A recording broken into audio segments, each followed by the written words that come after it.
কিয়নো মাৰিলি ঐ মহাকাল পাখণ্ড মহন্ত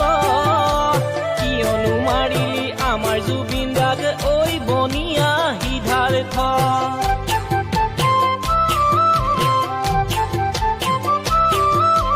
কিয়নো মাৰিলি ঐ মহাকাল পাখণ্ড মহন্ত